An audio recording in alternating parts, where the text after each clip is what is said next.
Hey guys, welcome to my channel. In today's video we're going to be doing a little bit of a get ready with me. I'm going to give some products I tried recently a second chance. I'm going to be playing with some old favorites, and also I'll be trying some products for the first time. So we're a little bit all over the place. I haven't sat down to film in a while and I was just dying to talk to you guys. So I truly hope that you guys enjoy this video. If you do, don't forget to give it a thumbs up before you leave. Subscribe to my channel if you haven't subscribed yet. And for more daily content, now that I'm a little bit MIA from YouTube because I'm working so freaking much, follow my Instagram for a little bit more of Patty. Okay, that was corny as heck, right? Anyways, I love you guys. Let's get started with this video. I haven't sat down to film a video in 8 days now, I believe, and oh my god, have I missed you guys. Excuse my hair, I twisted it back in a weird way. I'm trying to see if it air dries this way. I feel like it'll look cute afterwards, so it's an experiment. We'll see. Just ignore it for now. In this video, I'm excited to try some new products I have not tried before. I'm going to give a couple of products that I liked but didn't love another chance, and I'm also going to be using some old favorites because that is just what I'm in the mood for. So let's get started. I thought I wasn't recording for a second. Whew. Okay. As you can see, my eyebrows are done. If you guys are interested in seeing what I use for those, I did a video recently where I explained that to you guys, so I'm going to go ahead and link that one up there. Usually I start with my eyebrows done because it just takes me too long to do them, and so that's what I do. I'm using my Makeup Forever Hydrating Primer. This is an old favorite. I already have moisturizer on, of course. This primer I like because it kind of helps cover up my pores a little bit. It also helps for my makeup to stick better to my face, and it's hydrating. So literally, what is not to like, right? For foundation, I'm going to be using the new Traceless Soft Matte Foundation from Tom Ford. This foundation I tried in a video recently and it was good and I did like it, but I wasn't impressed or blown away by it. And if I spend $88 on a foundation, I would like to be blown away. So I'm going to give it another chance. I'm going to use it with a brush this time. Maybe this will work better. Essentially, what I did not love about this foundation was that on my skin type, at least, it kind of looked a little makeup-y. It didn't look super thin, super like blended in.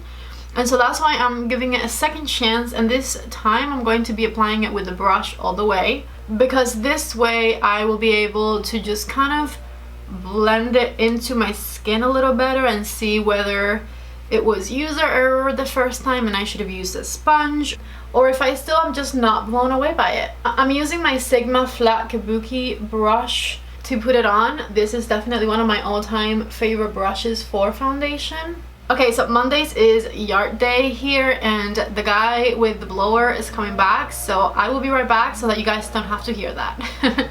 Alright, I'm back. I just finished blending the foundation down my neck and I put it on my forehead for my second impressions. I kind of feel the same. Applying it with a brush gave it less coverage. I see all my freckles. I see redness through my breakouts right here. It does look a little bit more natural than last time, but for how little is covering, to me, it still looks kind of makeup-y. So I'm still not loving this Traceless Soft Matte Foundation. I think my friend Tara Lynn did really like it. So I'm going to try to remember to link her video in my description box if you guys want to see how it performs on her skin. She's got, I think, combination skin. For me, this one just wasn't a hit. I can think of a lot of other foundations that I like a little better than this one. Another product that kind of made me feel a little irreverent towards it was the new Makeup Forever Matte Velvet Skin Concealer. This is a matte concealer that works for all skin types. I do agree with that claim. It did work for me, but for some reason there wasn't anything super spectacular about this one. I felt like it made my under eyes look a little creasy for how matte of a concealer this is. I just was not very impressed by it. I'm going to put a little here. Let's see how I feel about it today, because honestly, because it didn't impress me, I have not used it since. It's brush day today, I guess, so I'm going to use a brush for this one as well. This is an old Sephora collection dual fiber brush. They don't make this one anymore.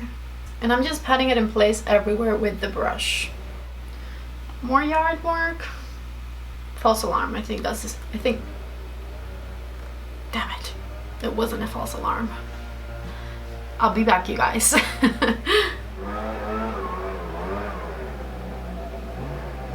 Okay, concealer is blended and I'm going to set it with my super thin Pat McGrath under eye powder. I love this one to set my under eyes because it is just great for your concealer not to crease, but also making it look super thin under there. When I first tried this concealer, I felt like even when I set it with this one, it still creased a little bit. So we're going to just, you know, do the same thing, because otherwise it would just look cakey if I set it with anything thicker, because it is not a super thin concealer to begin with. And we'll just hope for the best. I'm going to set my cheeks with it and right here in the center of my forehead. Next, I'm going to be using a cream bronzer, and that is the Soleil Tan de Chanel bronzer. I recently got this one from my coworker Annie. She is the Chanel counter manager where I work, and because a new formula of the Soleil Tan de Chanel came out, she gave me the tester with the old formula. This is a brand new tester. I did swatch it already, but I haven't used it on camera, which I've been wanting to do for a while. So here we go. I'm going to apply with my Reference number 4 brush. And I'm just going to stamp it all around my face to just warm things up a little bit. I'm going to apply it right here underneath my cheekbone, just kind of to make it a little bit more defined. I really like the color of this Chanel bronzer because it gives you a nice bronzy, more defined look, but it's not too orange and it's not too cool tone. It's kind of like neutral right in the center there. And I think I'm just going to warm up the center of my face. I'm going over the ridge of my nose and everything because I want to look a little bit like if the sun had actually hit my face, which hasn't happened in years. And I'm applying a little bit right underneath my jaw. So this to me is kind of like a first impressions on this bronzer, and I really like the color of it and like how seamlessly it blended. I have heard that the new formula has slightly different ingredients, but as far as like color and performance, they are the same. So if you're interested in it, it'll be linked down below along with the rest of the products that I'm using today. Something else that is new to me and I was dying to use on camera is, I got too excited about it. This is a Refer brush. The Refer number 22 brush to be specific. This brush is amazing. This is the best bronzer brush hands down that I have used. This is not a first impressions on it because I've been using it. As you can see, it's dirty. Oh my god, it applies things so seamlessly and it covers a large portion of your face, but it's still pinched enough that you can get some definition where you want it. It is the softest brush ever. So I'm going to use a little bit of my Charlotte bronzer, and I'm just putting it everywhere where I put the Chanel bronzer, and a little on my chest too. I'm going to use my California blush from Benefit with my Refer number 5 brush right here on the apples of my cheeks, just to make things a little peachier. This blush tends to be super peachy, but because I'm putting it on top of bronzer, it looks a lot more natural than usual, which I love. And with this same brush, I'm going to grab the highlight part of my Film Star Bronze and Highlight Duo from Charlotte, and I'm just going to add a little bit of that to the tops of my cheekbone. For eyeshadow, I want to use an older favorite, and that is the Tati palette. I haven't busted this one out in a while, and I miss Tati and her videos, so I want to use it today. The first color I'm going to use is Matte Aura right here, just to set my concealer a little further and kind of have it as a base. I'm feeling kind of like natural-ish today, so I don't think I'm going to use any of the super sparkly shades, but that might change because I get excited sometimes. So just back and forth with that Matte Aura shade, and I'm using the Refer number 15 brush. Same brush in the color Matte Soothe, and that is going to be the transition shade today. Just back and forth on the crease of my eye with it, blending things as I go. Same thing on this eye and underneath my lower lash line a little bit once I barely have anything on my brush. I'm switching my brush to the Refer number 14, and I'm going to use Matte Ritual And I'm going to use it right here on the outer corners of my eye and blend it into the crease ever so slightly. And I'm just back and forth blending that color in with very light pressure. With a little bit more of that color, I'm going right underneath my eye as well with the same brush and blending things outwards. Same thing on this eye. With my reference number 1, I'm going to grab Sequin Aura right here, and I'm just going to pat it on my eyelid, like halfway into my eyelid, I should say, because I want it to meet with those darker colors on the outer corner. And of course I changed my mind about the glitter. I'm going to use the Glitter Aura, just a little bit of it though, on my inner corner. And I'm using my reference number 3 brush to place it there. Let me put on my Dark Star Pat McGrath mascara, which is my new favorite, and I'll be right back. Alright, my mascara is on, and I'm going to use the Pure Brown eyeliner for my waterline. For lip liners, I'm going to use Pillow Talk lip liner. And for lipstick, I'm going to be using Charlotte Tilbury's Wedding Bells lipstick. And I'm going to use the Collagen Lip Gloss in Refresh Rose, which is kind of like a clear shade. Lastly, I'm going to set everything with my Luminous Setting Spray from Morphe. So let's see, when it comes to second chances, I tried these two right here, and I still feel the same about both. I feel like this foundation for the coverage should be a little bit less creamy, like it's a little bit just too thick for my personal taste. I'm not loving it. And this Makeup Forever Matte Velvet Concealer, for some reason, just makes me feel a little bit like crusty.